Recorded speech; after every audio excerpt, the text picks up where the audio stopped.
wrestling fans, thanks for clicking today's Reddity Rose report. Let's get this show off and running. Noted before that WWE began in-house testing on their network this past week, and those that got to do the testing, I guess, reports that it's awesome and similar to Netflix in terms of finding content and moving around, which I couldn't find content much on Netflix, and I got rid of it. But anyway, regarding CM Punk's situation, yep, back to that again. It's not being treated as a situation where they're just going to let him go. Vince does not want Punk to leave because he recognizes Punk's drawing power, and I'm sure he recognizes how much they sell in merchandise. But there are company officials with some power who want Punk gone. Vince doesn't. You know, I wouldn't want to play poker with him, would you? He'd say, I win no matter what. So, all right. As well as this past weekend, Sting still has not signed a contract with WWE, but the WWE is saying that the deal is super close to being done, and right now it's believed that they're working on merchandising part of the deal, and the idea, which can change, is that they will not use Sting at WrestleMania 30, but likely will use him at WrestleMania 31 in California next year. It's going to be a long time to go without a match. And WWE's merchandising department were told a while back not to produce any singular merchandise involving The Rock. Adding, I guess if they had just him on there, they'd probably have to pay him. But anyway, adding that he could be in group shots, but nothing individual. I think that's the deal. They were also told that The Rock would not be back to WWE until 2015 at the earliest. And Rock reportedly told WWE officials in August that he would not be doing WrestleMania 30, but it has not ruled out 31, which is essentially the same stuff that he's been saying publicly. All is not gone. Multiple sources have confirmed that the late Paul Bearer in the plans for this year's Hall of Fame from New Orleans, and there's said to be a third party, the caliber of Jake the Snake Roberts and Ultimate Warrior, is going to be also going in. So would you suspect it could be by the last name of Savage? I don't know. So anyway, there's no word yet if WWE plans on inducting the whole main event for WrestleMania 1. They wanted to do that for a while, which I mentioned about a week or so ago, and the participants, but the company is still pushing for Mr. T to do an acceptance induction, but he turned them down several times in the past. And regarding Danny Hodge being inducted, the feeling is that if it doesn't happen this year, it will never happen. Hodge was a big star down in New Orleans back in the 60s. Another name being discussed, Diva. We got to have a girl in there. Lita. So I hope it happens. All right, the Nexus. Yeah, there is a Nexus newspaper. Recently reported that Mick Foley promoting his upcoming comedy show at Heckler's Bar and Grill in Victoria, British Columbia. They did an article on it. The plans is for this year's WrestleMania 30 kickoff pre-show is for it to run about 1 hour, meaning the whole event will be 5 hours in total. So what is that, about $11 an hour? We could afford $11 an hour, but I don't know about no $50 or $60. WWE is trying to sell its broadcasting partners on the idea that the network will raise its popularity, so whether it's USA or Sky, ratings will increase this year. I guess the networks were kind of worried about everybody going to be going to zeroing in on the network, and they're going to be losing their percentages on their networks. Hey, the match style currently being taught in WWE developmental is for the baby faces that get one comeback spot, build around trademark spots and finishers. Could be a specific move that they are always used to win. You got that if you're a baby face. Don't worry about it if you're a heel. If you're a baby face, you got to one time do the finisher and be done. That's a developmental. Anyway, February 10th, Raw from Los Angeles has not been sold out yet, but soon, should be soon. The February 11th SmackDown taping, Orlando, California, is also close to selling out, which is rare for a SmackDown taping. And in regards to WWE's top merchandise mover, John Cena is still far and away number one, while CM Punk is far and away number two overall of everybody else. Punk is the number one seller on the shop website. Daniel Bryan said to be number 4 is the highest seller.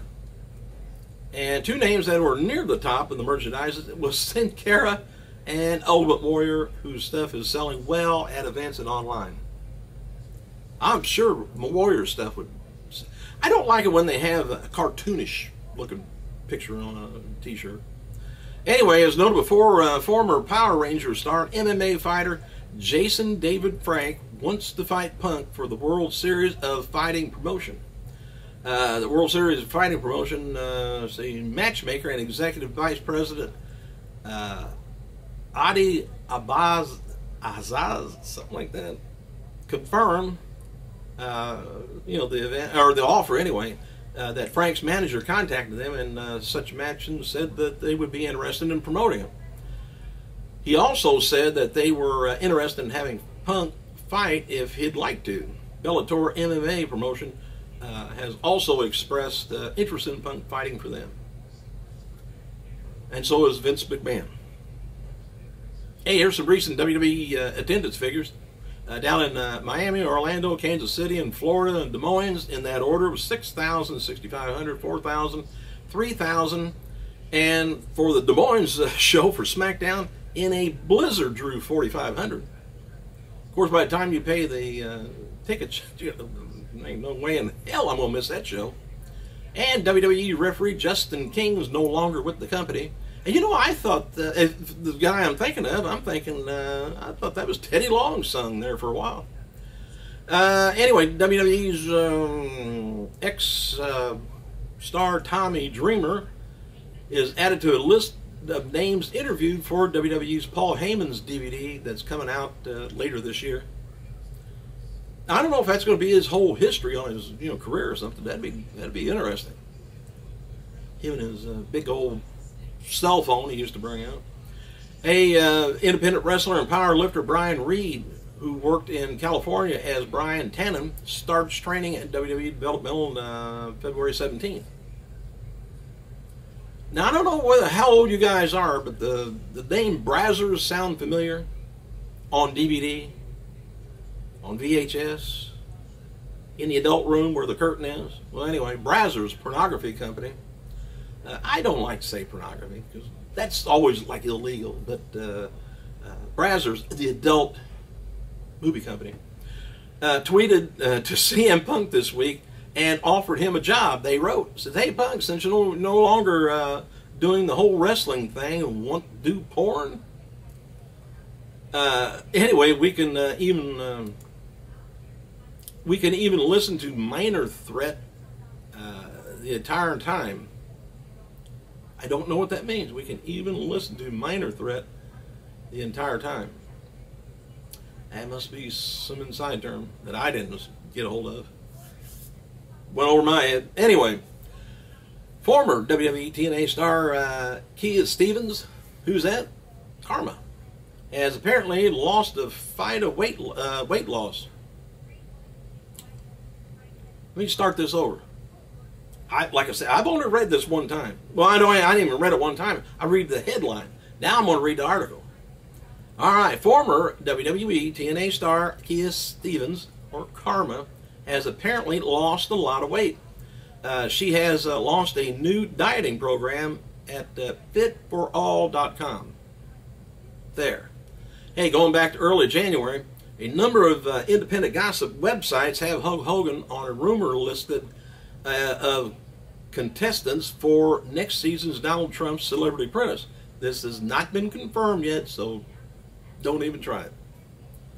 But I would suspect, since Vince and Trump's on very good terms, he's probably going to loan Hogan to him and have Hogan promote, bring people over to WWE that way. Eric Bischoff's going to be launching a new weekly radio series, according to the Broadcasting and Cable.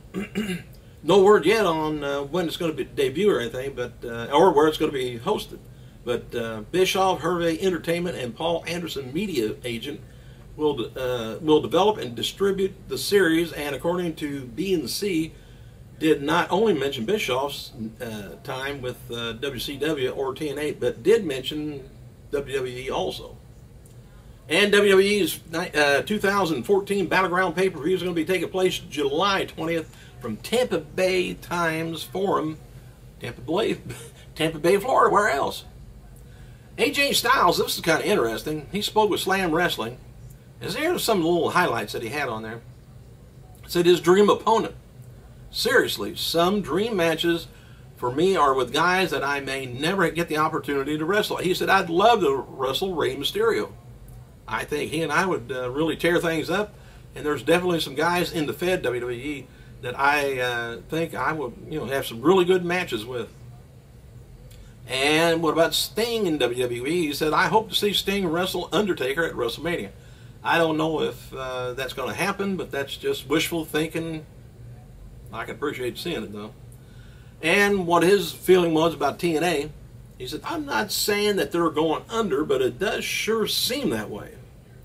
He said they're really saving a lot of money in places if they are so desperate to save money and that they cut loose one of their top guys, and one guy that was known as the TNA guy, they must be hurting pretty bad. Either that or they think that loyalty means absolutely nothing to them, so they think I suck. I don't know which one of those is true, he says. Former WWE, WCW, and AWA star Deborah Michelli, or Medusa, 51 years old today. Happy birthday. Thanks for clicking, you guys. I gotta go.